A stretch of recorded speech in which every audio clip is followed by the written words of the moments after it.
So in the exam, you just explain according to the arrow. How you draw the arrow is how you explain.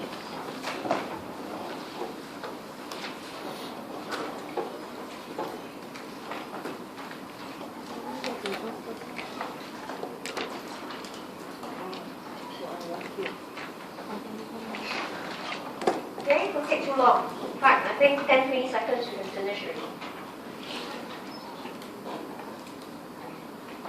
And I hope some of you will find this familiar. This is exactly what I'm just doing right now.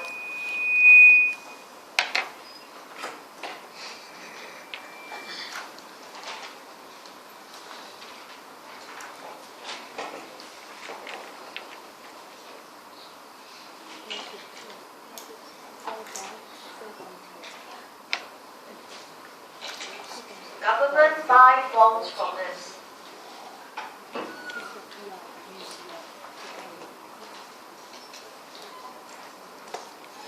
Government buy bonds from us means we already own bonds. That's why the market must be developed. So that's why again this don't exist in Singapore. We barely own bonds. So government don't really buy from us.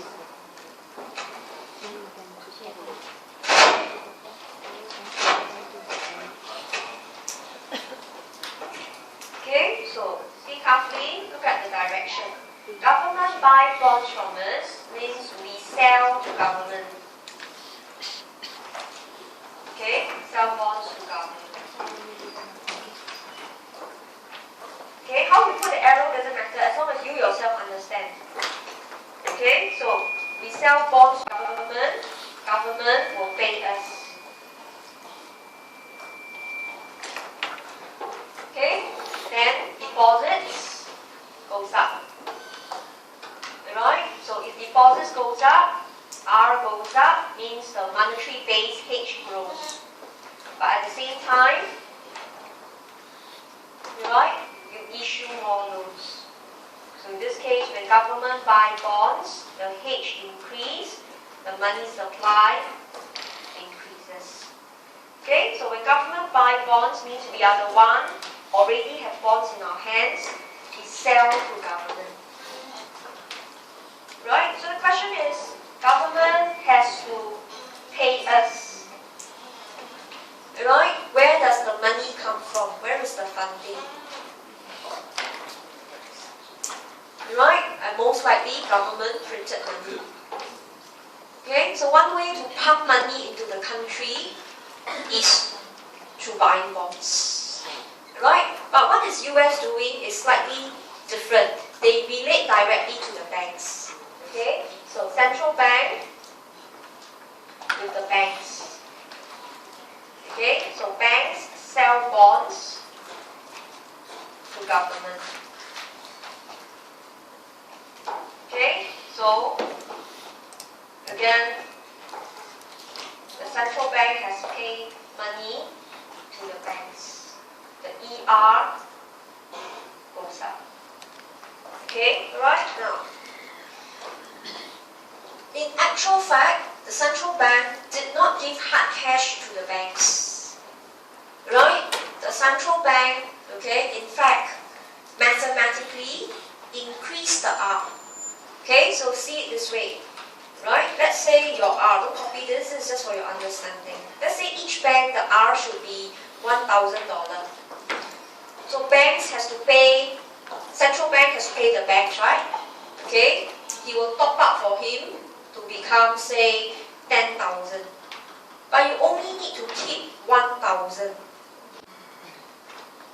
So the balance, you transfer it as ER, 9,000. This is quantitative easing. Right? You pump liquidity into the banks. So technically, you are buying bonds from the banks. And the government must pay money to the banks. But there's actually no hard cash transaction. You merely change the figure. You go to the computer system, bank A, the R from 1,000 became 10,000. Alright, but the bank only need to keep 1,000. So what will the bank do? The bank will take out the 9,000 and record as ER.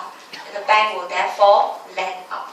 Alright, so the ER is supposed to issue loans. Don't copy this. you're supposed to increase C and I. This is what is supposed to happen in US. Correct? You're supposed to boost spending. But the saddest truth was this was used to redeem bad debt. The banks, instead of issuing loans, they took it, they redeemed all their bad debts. Okay? And they continue to pay high salary to the bankers. So did QE really work? Answer is minimum. Alright, did they create more loans? They did, but the amount was not the full 9,000. I'm using a very simple example. Alright, okay? Instead of issuing a 9,000 loan, maybe they only issue a 1,000 loan, 8,000 they went to redeem their debt. Alright, so did the economy grow? No. But according to Ben Bernanke, it's good. Better than no money. To his understanding, you still must boost this segment. Okay? But, you see, Ben Bernanke is a person who is very renowned in the banking sector. So his interest is always on the banks. He must redeem the banks. He don't really care so much about people. Right? He believes you're out of job means you're out of job already. What's the big deal? And he believes Americans are out of job because they don't have the skills, not because there's no jobs. So he's not so towards people. He's more towards the bank's interests. So he believes in QE.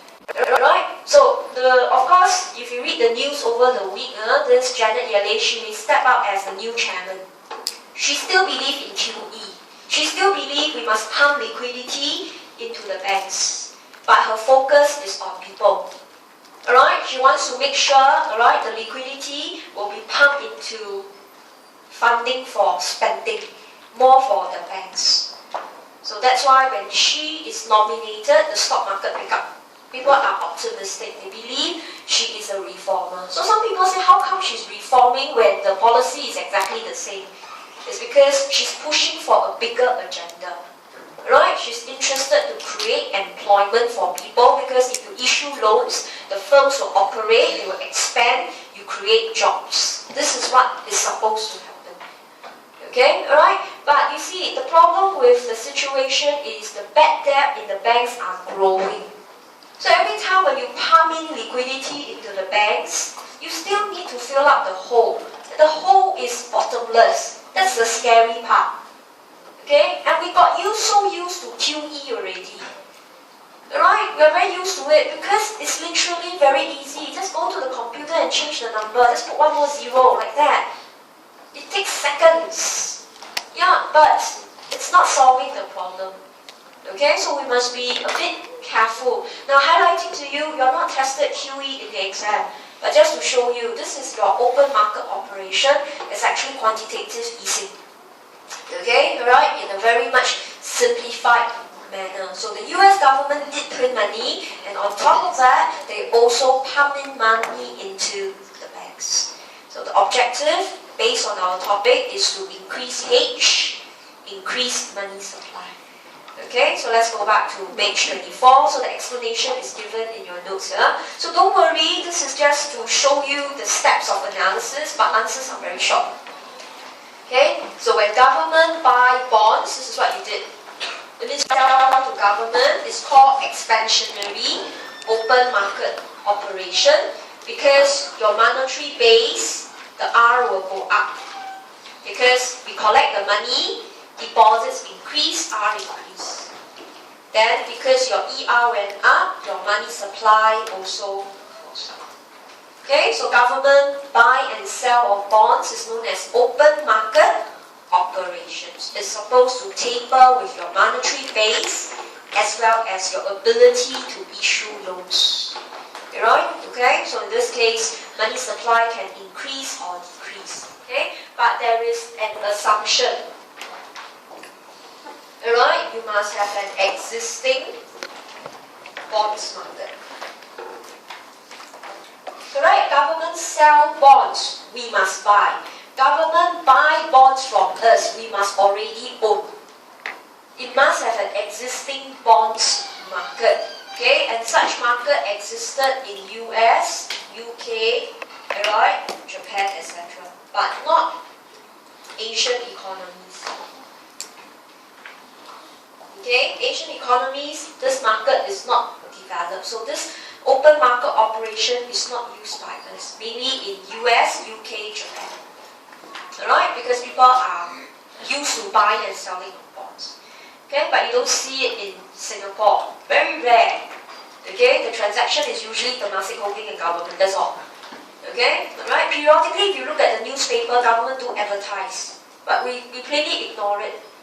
Okay, right, so that's open market operation. So it's commonly used, but not in Asia. Okay, but the more commonly used tool was actually in page 25, the reserve ratio.